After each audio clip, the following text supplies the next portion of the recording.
Ever wondered if your advertising dollar is really working for you? If your ad would have been here, you and more than 4 million people would be listening to it right now. Contact ads at xzoneradiotv.com. All Hit Radio.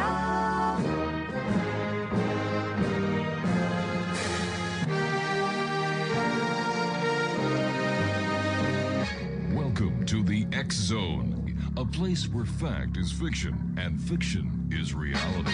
Now, here's your host, Rob McConnell.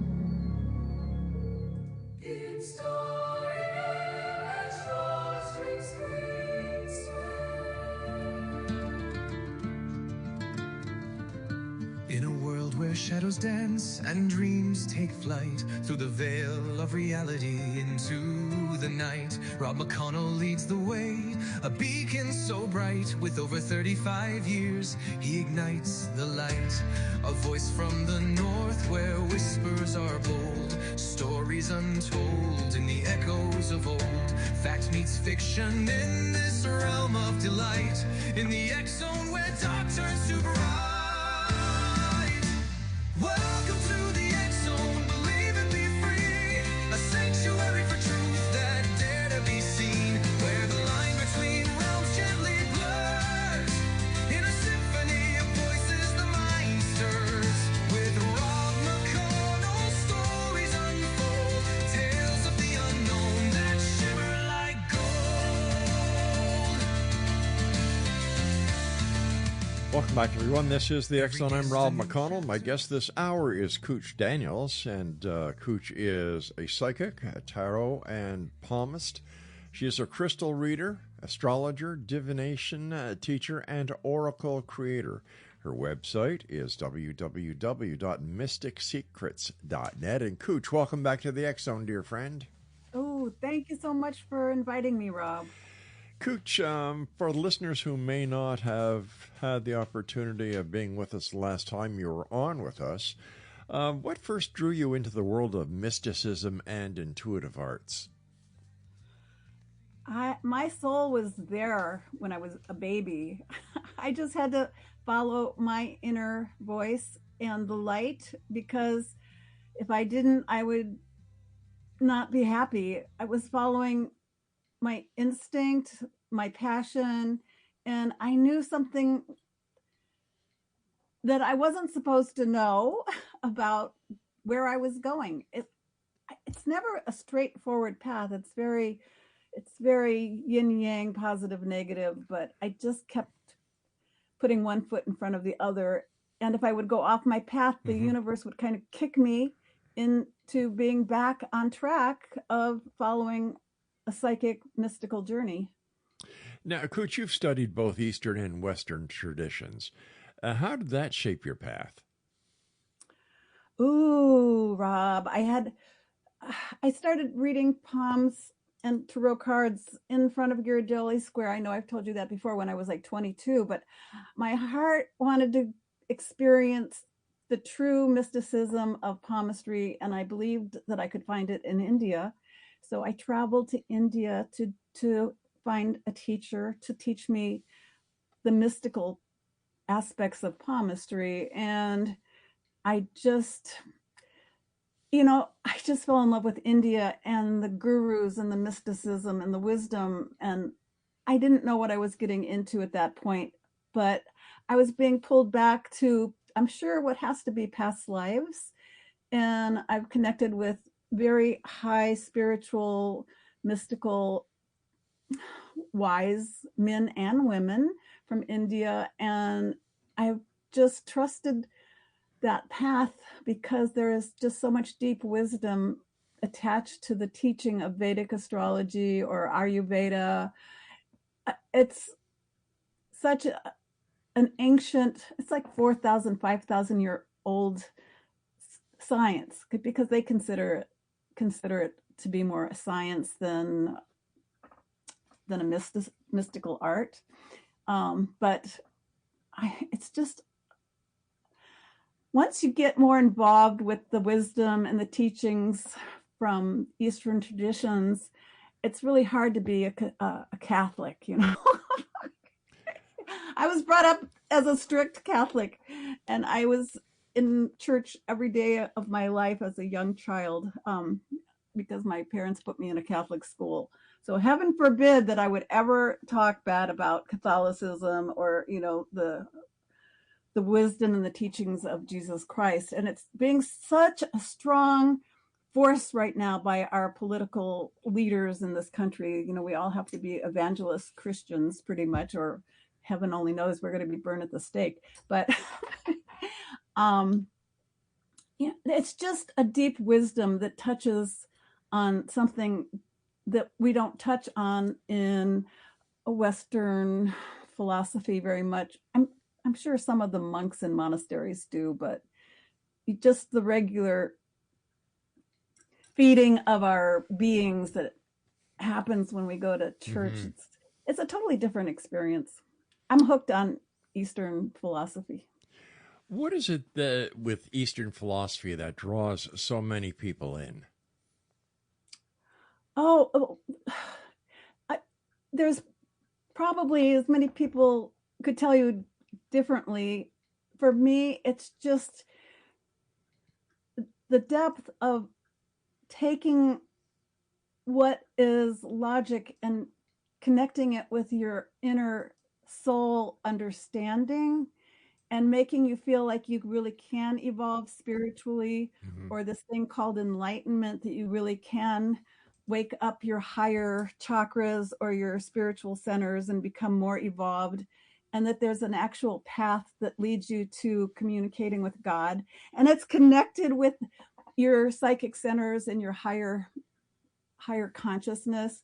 And they have practices and methods. And then if you go to India, you can see people being buried alive and then unburied 14 days later, and they're still ticking or put under. There's this one guru, he was called Pilot Baba. He recently left his body, but the Western scientists would put all kind of electronic lines on him when he would be going underwater, and he would live underwater for 2 weeks. And once he would submerge, all the tests, the electronic gear would kind of just go flat, like nothing was there. And then they'd bring him out of the water 2 weeks later, and everything just started working again normally. All of his heart rate and his breathing, everything was just normal. And I'm sure many people have seen people sitting on beds of nails. Yeah. It's that kind of stuff. It's just so fascinating. We don't really have that kind of stuff in the West. How did that trip to India change your life? Oh my. Well, I don't think I've ever told you this, Rob. I started doing professional palm readings. That was a changing point from just I was working already as a psychic, but I didn't know. I still don't know how many decades later. What am I doing with my life? But I didn't know the importance of it. But I was young and wild, and I traveled to India, and then I went over with all my skills. I just started doing professional readings. And when you're in India, it's such a poor country and people are starving to death, and so to try to make a living and compete for money or have a profession there, it was I was out of my mind, obviously. But I wound up traveling on a very low student kind of budget and went to overland to Turkey, and I did readings that entire trip with Western travelers and overland to the mystical world of India. I just kept doing readings, and it laid such a strong foundation. It's beyond understanding even at this point. But I will give you a secret that nobody else knows. Well, I've never said it to you. Okay. And your audience might think I'm crazy, but I was probably crazy. I wound up meeting someone who owned an opium den. And of course, a young person wants to experience what's an opium den. And I wound up doing readings at the entrance to opium den. So people, when they were waiting to go in for their opium and coming out, I had this line of people that were totally ripped on opium. And I it was just the most magical thing. I just became addicted to doing readings because there was so much craziness and magic in that world. And I just knew that I could make money. I was never going to be a millionaire doing it, but I was having fun. And, I could like buy food. I was also making strawberry shortcakes for people because they'd never had it in that part of the world. Nobody had ever had strawberry shortcakes, and I was really good at making them. So I was like, hey, I can live over here and make a living. So I actually stayed over there for a while doing crazy things like palmistry and making strawberry shortcake. So when you tuned your art or your craft and you came back to the United States, how did you see the civilization that you came back to compared to the civilization that you just left? Oh, God. I would see people walking their pedigree $2,000 dogs with their little diamond necklaces on the streets in suburbia. And I go, oh my God, we're so entitled over here. We're so out of touch with the suffering in the world because there's so much suffering. But, we're walking around walking dogs with like $2,000 collars and our nose up in the air. And I was like, this world is totally messed up. I was totally and you do go into a culture shock. When I was traveling in India and it was walking over dead bodies, it's much better now. I was there, many decades ago. Too many to tell anybody, but when I was over there were times where I would just be like walking down the street and I'd be walking over one dead body after another. Oh my God. Yeah. So it's then you come over here and it's like, it's just like a different reality. And at one point I was almost thinking, I just need to end my life because there's so much pain and suffering on this world. How can I be here? But luckily, God stepped in the form of this nice man who knew what I was thinking. That's another thing about India. People are very tuned in because there's just like a special kind of like people, we all read one another all the time. But this man came up and he read the horror in my face and he put his hand in front of my heart and he said, stop. And he pointed and said, go sit down. This man probably saved my life. I'll never know his name and never see him again, but there was some strange man who said stop and told me what I needed to do to get a grip. Kooch, stand by. We've got to take our first break. And Exonation Kooch Daniels is our special guest this hour, and her website is mysticsecrets.net. And Kooch and I will return as we continue investigating the weird, the wonderful, the strange, the bizarre, here in the X Zone with yours truly, Rob McConnell, from our broadcast center and studios in St. Catharines, Ontario, Canada, on the CanCon Broadcast Network. Don't go away.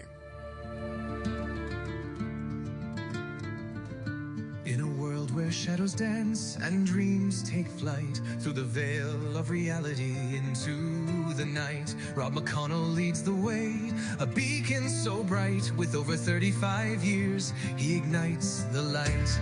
A voice from the north where whispers are bold, stories untold in the echoes of old. Fact meets fiction in this realm of delight, in the X Zone where dark turns to bright. Welcome to the X Zone, believe and be free, a sanctuary for truth that dare to be seen.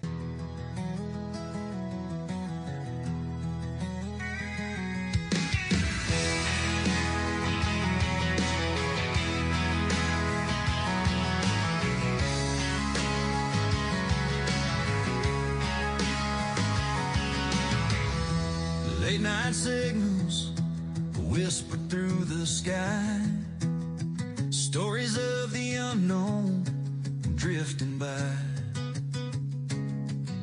from shadows deep to stars above. The truth and mystery of what we dream of. From a humble start on AM air, a voice in the night reaching everywhere. St. Catharines heard that distant tone.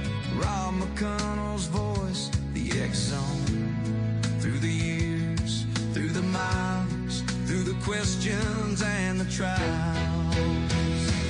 Now we're back on 12:20 a.m.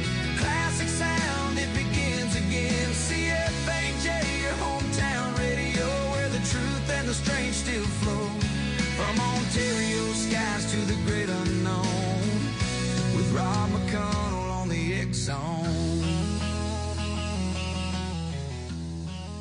Welcome back, everyone. Kooch Daniels is my guest. And Kooch, how different is the astrology that we read in the newspapers over here compared to the Vedic astrology that you learned over there?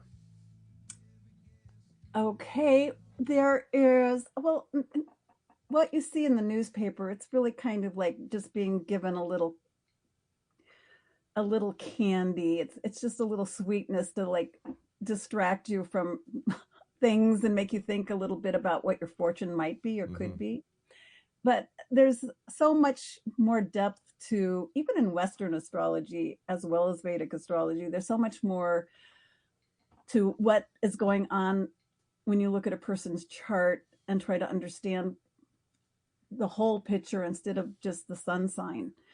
In Vedic astrology, the sun sign isn't even that important. It's all about the moon sign, and the moon is looked at as the nectar that flows through the body, and the moon's nectar is what enlivens us, and how it affects us via the planets is pretty much a Vedic perspective on how to read a person through their chart, where Western astrology, we don't look at that.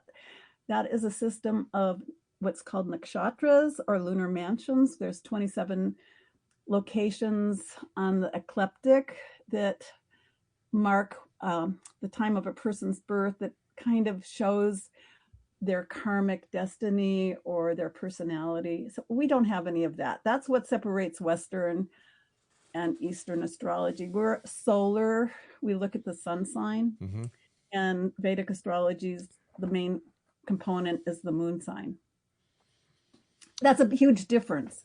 But usually, I don't read the Hindu newspapers to know about their daily astrology predictions. But if you go online and you look up astrologers, Hindu or Vedic astrologers, they have so much information about, it can either be offered in one sentence or in 25 pages. I mean, there's just a lot of information. And for people that are interested in astrology, you can go online, and there's different websites that offer free charts with free reports. So, you have so much more than just that newspaper prediction that you can tune into if you take the time.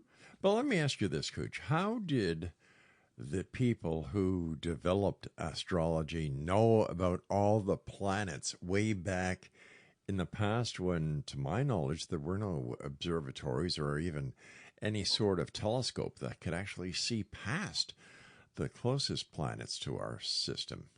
And what's really even more bizarre is our Western scientific modalities are now finding that what those seers or rishis saw 4,000 years ago in reporting in the sky or quantum physics, that they had insights that we're only now being able to validate through our scientific channels. So what people say is that the rishis, or these seers who were reporting on the messages of the stars and were the first people that locate these star systems that are beyond human visual fields, that they would go into deep meditations, and that they could either astral travel or that they would tune into this through their third eye.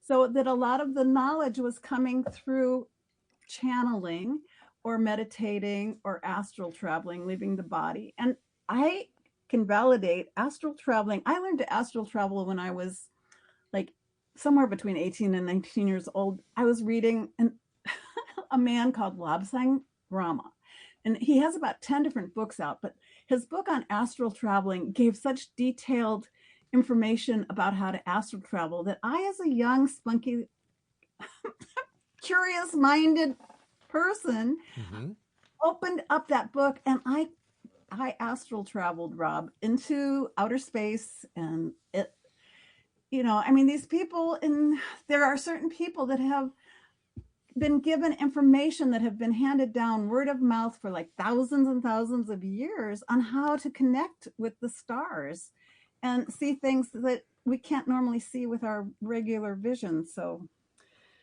they just have been blessed. And some people say, well, that they have like an alien history, because it actually goes back. Vedic astrology and some of the traditions of India go back so far that people don't even know how far back they go. And there's different theories about how they came into being. But, we're talking about this information being handed down word of mouth for at least 4,000 years. One of my main gurus or teachers followed his lineage for 2,000 years of information being passed down word of mouth. And these are people living in caves in the Himalayas. And they still follow those traditions, and they're still teaching it. When you opened up that book to learn how to astral travel, how long did it take you to realize that, hey, I can do this, and damn it, I'm going to do it? And how did you feel when you came back from your astral traveling? I was really enjoying myself because I could go way as far as I was willing, and as far as I was, that I would have the courage in the moment, I would just take off. And it's kind of really, it's kind of like, oh, I'm going to fly a jet plane. I'm going to leave my body, and watching yourself leave your body, and you can look down and see your body in a horizontal position, and you go, oh, I'm out of my body and I'm a free spirit. And it was something I did until one day I came back to my body after having a nice little journey out there somewhere. I can't even remember where, but I came back and somebody else decided to be in my body, and they didn't let me in. And that was a very, very difficult, challenging, frustrating period of my life where I thought I was going to wind up in a mental hospital. And I can only say things like, okay, I would walk around and try to tell people what was happening to me, and nobody could understand what I was talking about. My parents came to visit me because I was at college, and they were coming down for some parent-student celebration.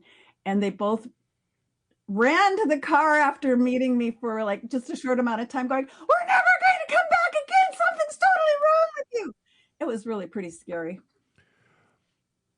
And if you want to know how bad it was, the person that was in my body and I were having conversations, and it was a man, and he was not going to give me back my body. He was very content having a body again because he'd been dead for a while. And he had murdered young boys and had raped them. And I would hear these really gross, horrible, horrifying things. So for a young 19-year-old person to have to have that information kind of dumped on them by some disembodied spirit that happened to take over my body when I wasn't looking. So I could follow directions, but I didn't have enough common sense to read all of the directions, maybe, or not to understand the importance of protecting your body when you're out of your body. So where did you pick this guy up? Labsang Rama, or the spirit? The spirit, the murderer. He found me. I didn't look for him. How was he? How was he able to overtake or enter your body? Did you have your shields down? Were you not protecting yourself? Because I was young, innocent, and naive. And even after all these years, when you're doing psychic work, you really need to be grounded and protect yourself and not be naive, because you're entering a different dimension, and you're traveling to, if you're doing readings intuitively, you're trying to link with other people's energy. You don't know what they were doing for their life. And you don't, because people present their best sides. They present the light, and, people smile, and they always want to show you what is important in that moment, which is usually they're not going to show you their shadow. They're going to people want to give you the best impression. or whatever works to make, have a successful interaction. But you don't know what people were doing 3 weeks before, or if they're closing the door and beating their wife. They don't tell you those things. And it's the same in the spirit world. You're walking into an invisible world where you haven't really had a lot of experience being in. And there's a lot of entities and spirits out there. There's a subterranean world. There's different levels. There's lower entities and there's higher entities. And a lower entity just happened to be looking around for somebody like me who was stupid enough to leave my body unprotected and just crawled in and was strong enough and powerful enough to take it over. So how long did you have this unwanted hitchhiker with you? Oh, long enough that I was I was walking by a mental hospital thinking this was going to be my home, and should I walk in or not? And I don't, because it was so long ago, Rob, I don't remember exact timelines, but it wasn't short and it wasn't super long, but it was long enough that I was living in an out-of-body experience of pure terror that I was never going to be able to be me again. And how did I get out of that? I was already in a psychic training group, because I really started this stuff when I was, even before I met other psychics, because I was interested in ghost busting and this kind of weird stuff, because that was kind of the stuff that attracted my attention or my interest. So the most powerful leader in the group, I could still communicate with him, and I was crying because I still had emotional connections, and I could still cry in my body because I was fighting with this entity in my body. So think about talking to somebody who has dual personalities or multiple personalities, and that's how I would describe myself at that time. Kooch, we've got to take a break. Please stand by. Exo Nation. Kooch Daniels is our guest. Her website is mysticsecrets.net. This is the X Zone. I am Rob McConnell, and you're listening to us on the CanCom Broadcast Network. And we're being streamed by our good friends at Classic 1220 CFAJ AM here in St. Catharines, who stream us on classic1220.ca. McConnell's voice, the X Zone. Through the years, through the miles, through the questions and the trials. Now we're back on 1220 AM. Classic sound, it begins again. CFAJ, your hometown radio, where the truth.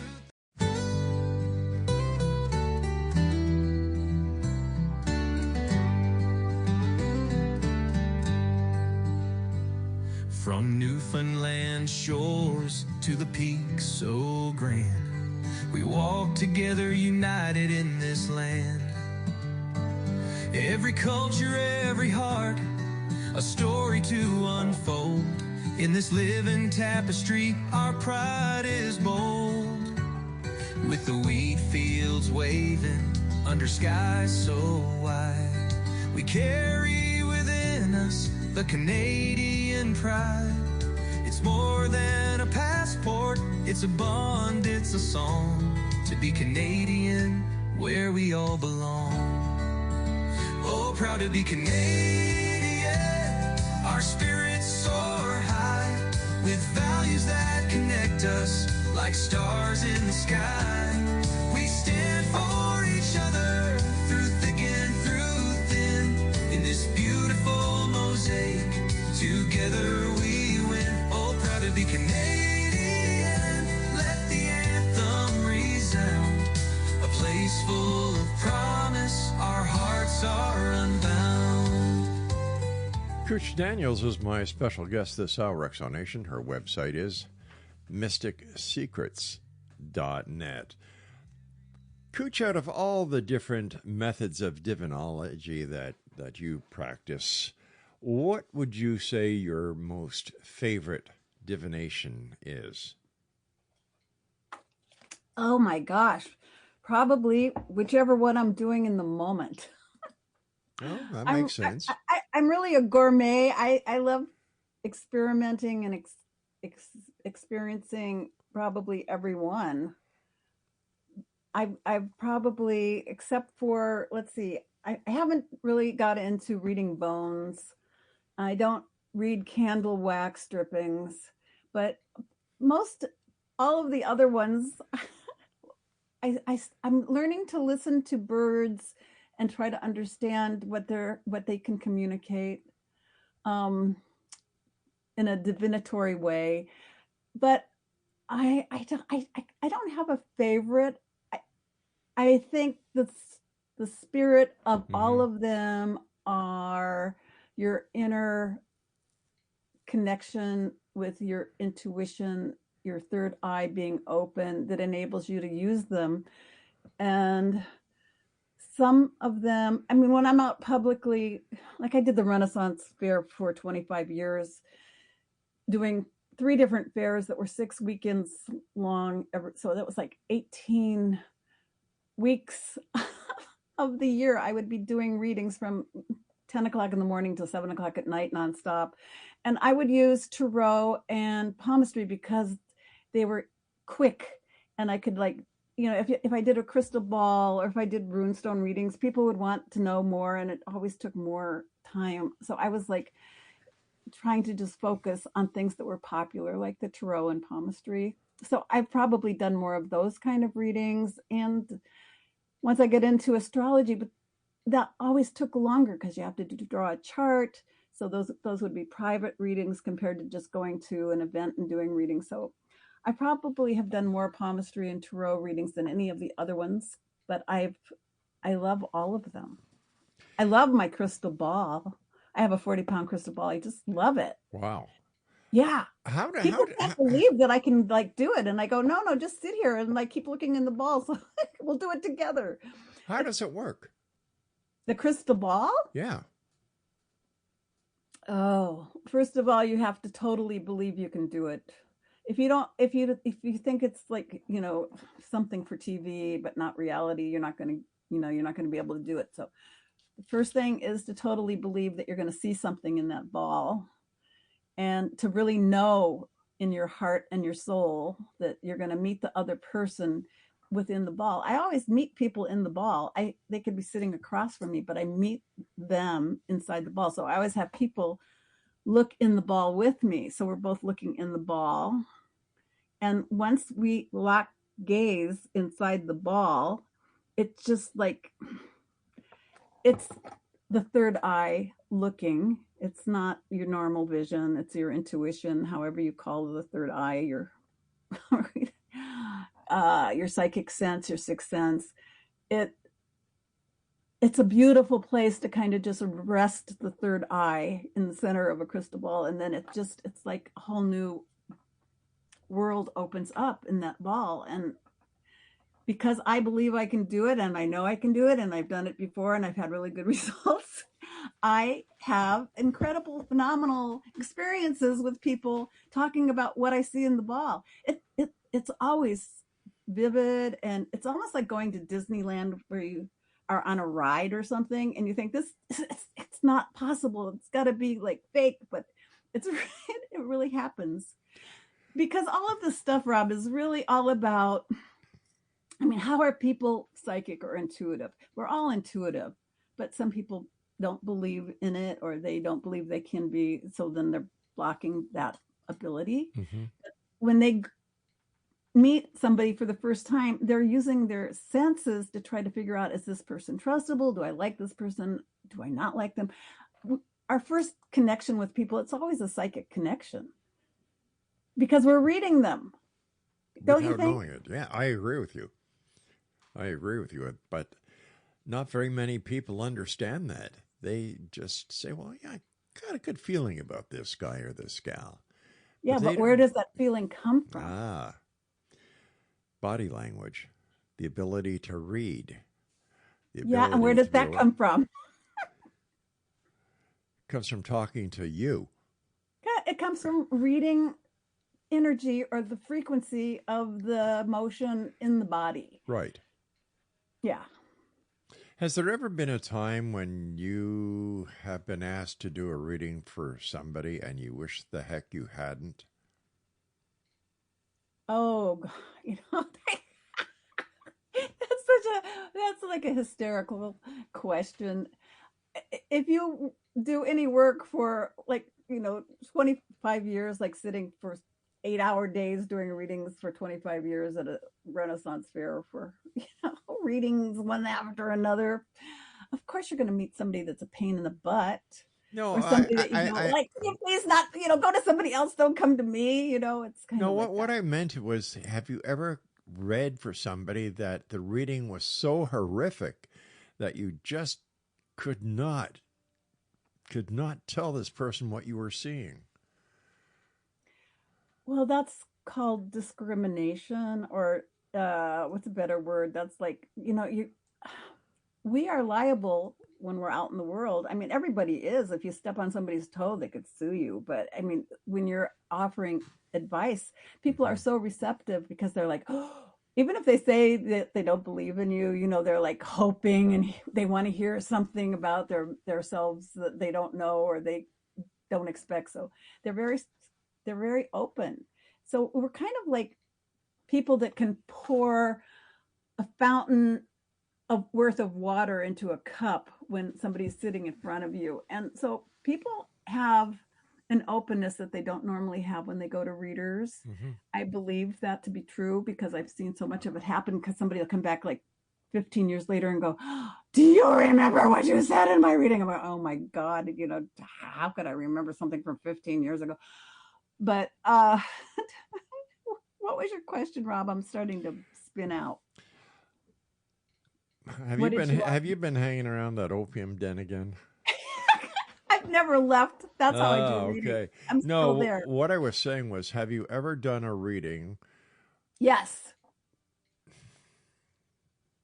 Okay, tell me about it. Well, I don't know if I've ever told you this before, but I mean, when people have a lot of guilt or shame, it's not that I don't want to, because when I do work, and the reason the universe has given me this job is because they know that I am sincere trying to help people. Otherwise, I don't think they would give me this job. So my intention is to try to give people some kind of insight or healing to help them resolve an issue or help their life in some way. So if somebody comes to me and they unload it's kind of like a confessional. I should have been a priest, right?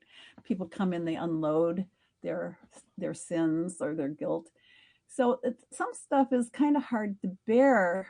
I think sitting with a man and a woman and 2 kids, and they're all wanting to know about the man's future, and you're looking straight into the soul of this dude, and he's wanting out of the relationship. And then there's like the wife and the 2 beautiful children all there with him, and they're like smiling and hoping for the best, and you can like look in and you see this man, or I could see this man, like his whole thing was wanting out. And it's kind of horrifying, to be honest, because if your intent or my intention is to like heal or help, and yet to be totally frozen in that moment because I don't want to put something into the mix that makes everybody scream and cry and want to run and say, what a horrible person you are. How could you think that way? So, there's things that you have to be discreet. You can't just tell people, hey, I'm seeing your soul truth right now, and you're not happy. So I mean, there's always stuff that is totally bizarre. And I always say, if I ever, if I'm thinking I'm going to get an extra $20 or an extra $50 tip, it's usually because I tell a man to stop jerking around and not have an affair on his wife anymore.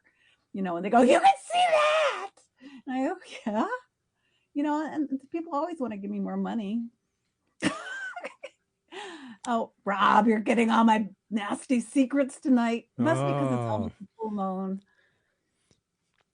It's almost the full moon. That's the problem. Really? Does that really? Well, it's not a problem, but maybe you don't want to know all this dirt. I'm giving you my dirt. But does the full moon affect people? Absolutely. Does it affect the high tides in the ocean and the river currents? Sure. Are there more people going crazy and being dropped off at police stations or mental hospitals on the full moon? Of course. Oh, I thought that only happened in Washington. Oh, well, it happens there, that's for sure. I mean, it happens everywhere, Rob. All right, Kooch, stand by. You and I have to take our final break. Exonation, Kooch Daniels is our guest. Her website is mysticsecrets.net. And we'll be back after this short break as we wrap up this hour here in the X Zone from our broadcast center and studios in St. Catharines, Ontario, Canada on the CanCom Broadcast Network. Don't go away.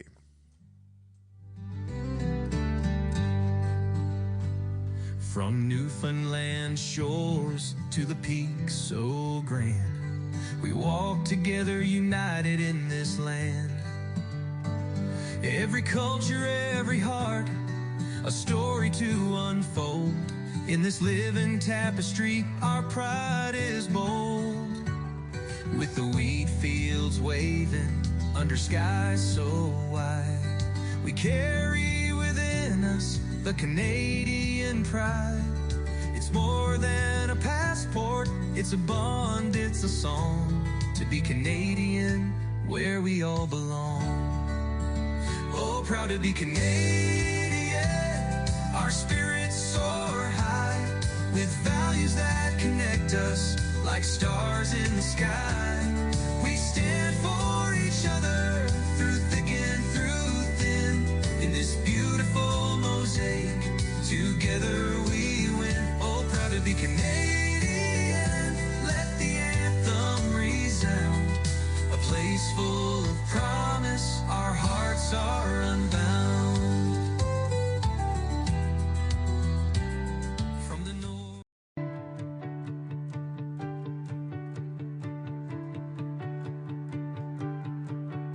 From Buffalo streets to the New York lights, a mind on fire burning so bright.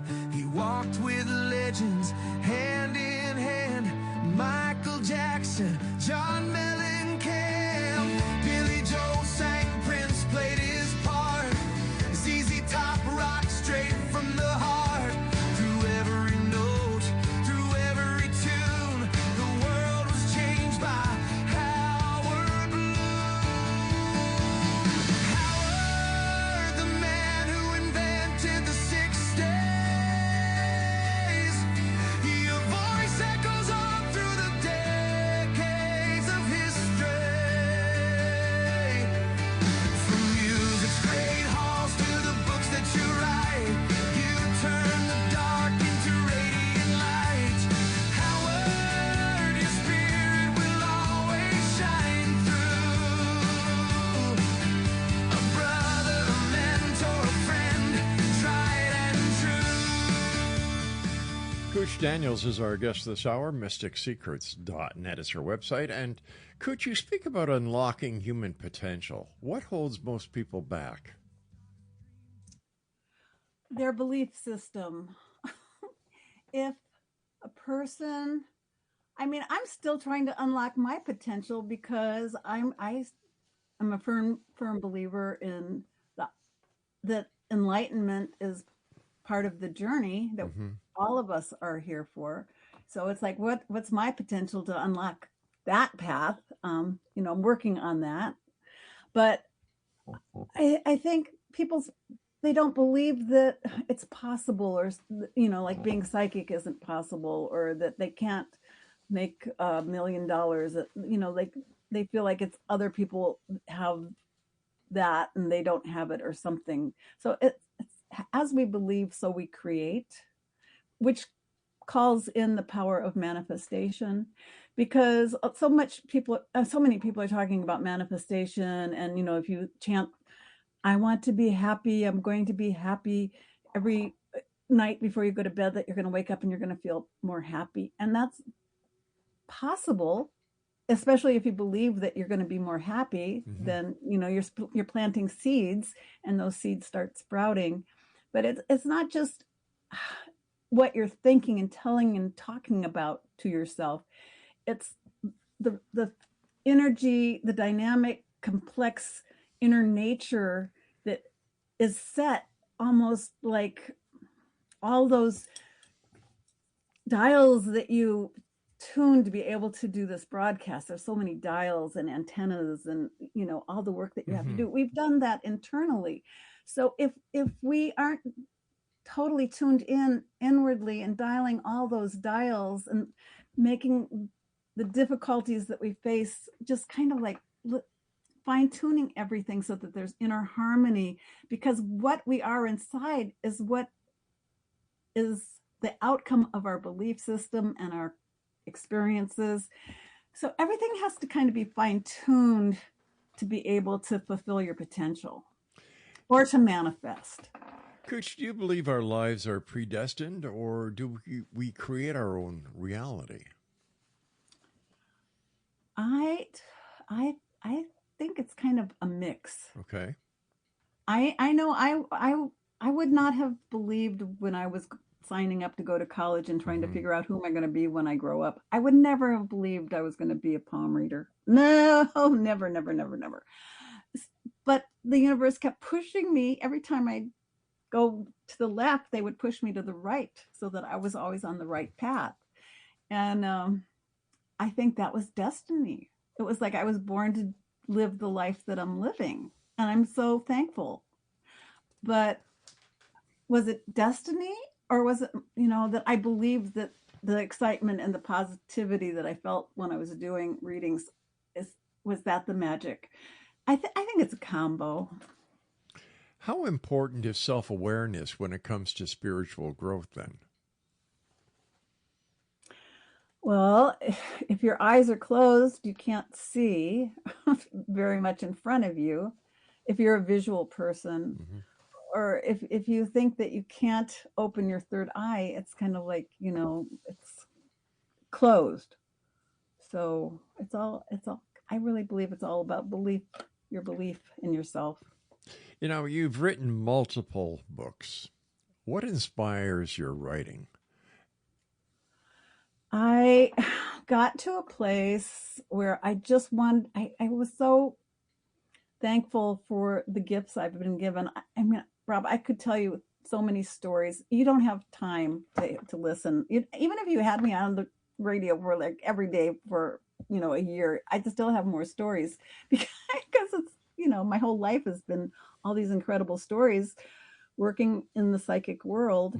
So it's because I wrote the books to give back the blessing that I felt I was given. I've been given so many beautiful opportunities that I would never, ever have been able to experience if I hadn't been doing the work that I'd been given. And to be able to to live as a psychic and to do the work and then to be rewarded with more opportunities to do more work. And some of the work is just so unbelievable that you're offered this kind of work by people and they believe in you. Like you asking me to be on your show for one example, but I wanted to give back. Yeah. And so I started writing, and I just kept writing, and the door opened and publishers wanted my work.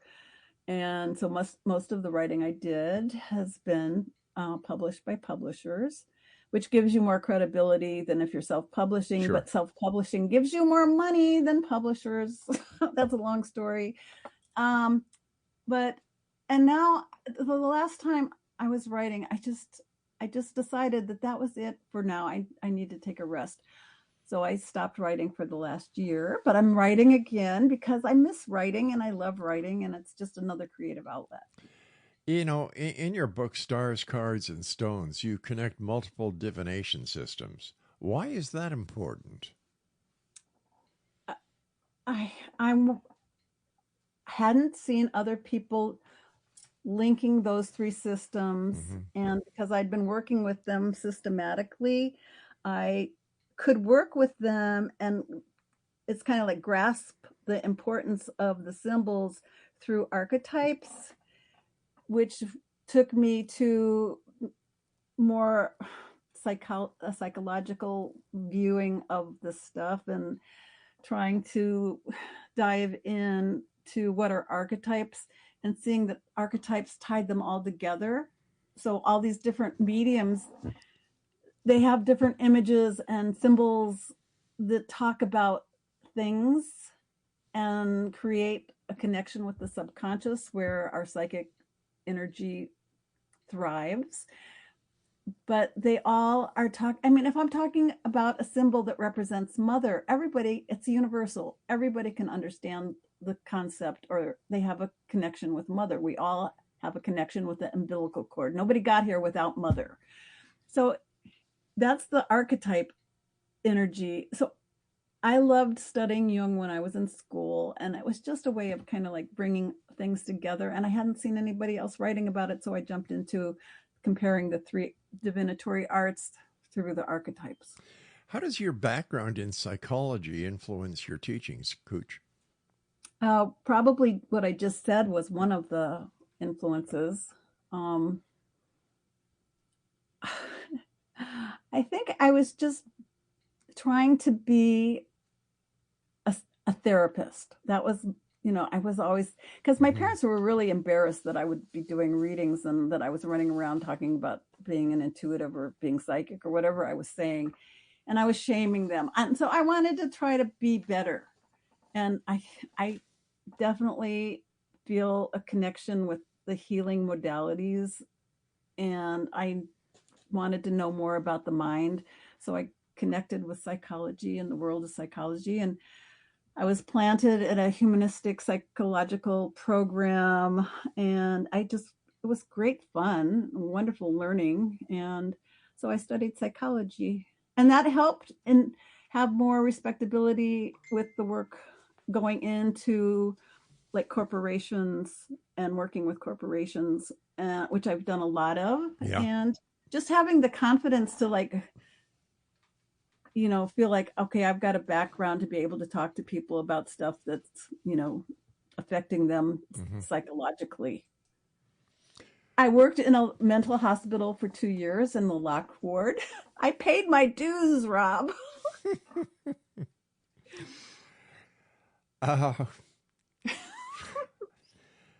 I'm not going to ask that question.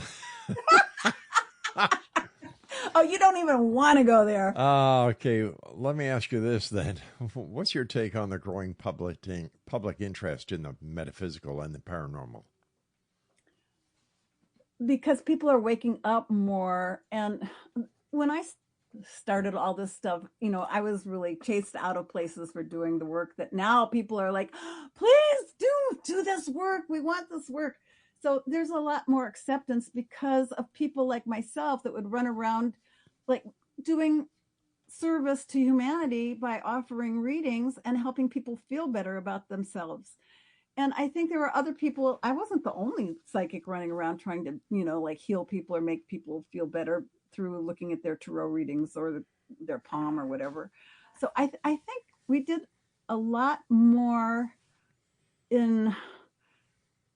it probably started back before I was even born, but I was on the wave. I got on that wave. When I was able, I got on the wave of being a people helper and using divination as my means of doing it.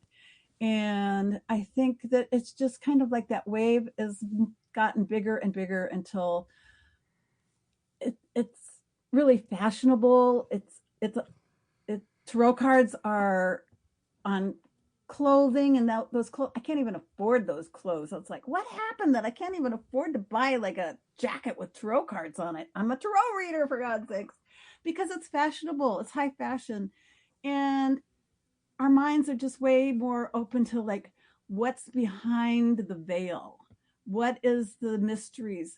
And it helps us distract from the hideousness of some of the crap that's happening around us that we really want to disconnect from, but we don't really have a way to do it because it's out of our control, or it feels like it's out of our control. Kooch, you and I have to say so long for tonight. I want to thank you so much for joining us tonight. Take care of yourself, and as always, I look forward to the next time you meet us back here in the X Zone. So until then, stay out of trouble. Love you, Rob. Stay away from opium dens. I do. And just be you. The world needs you, my dear friend. You're so sweet, Rob. Love you. Love your people. Best of good fortunes to everyone. Take care of yourself, Kooch. Thank you. Bye-bye, hon. And Exonation, if you'd like to find out more about Kooch Daniels, if you'd like to get a one-on-one consultation with Kooch, just go to her website, mysticsecrets.net. Well, that's it for tonight. I'll be back tomorrow night at 10 o'clock as once again we cross the time-space continuum to this place that I call the X-Zone, a place where people dare to believe and dare to be heard. So until tomorrow night, always remember, my friends, keep your eyes to the sky and your heart to the light, and you're listening to us on the CanCom Broadcast Network and our friends at your hometown radio, Classic 1220 CFAJ, who also stream us on classic1220.ca. Good night, everyone.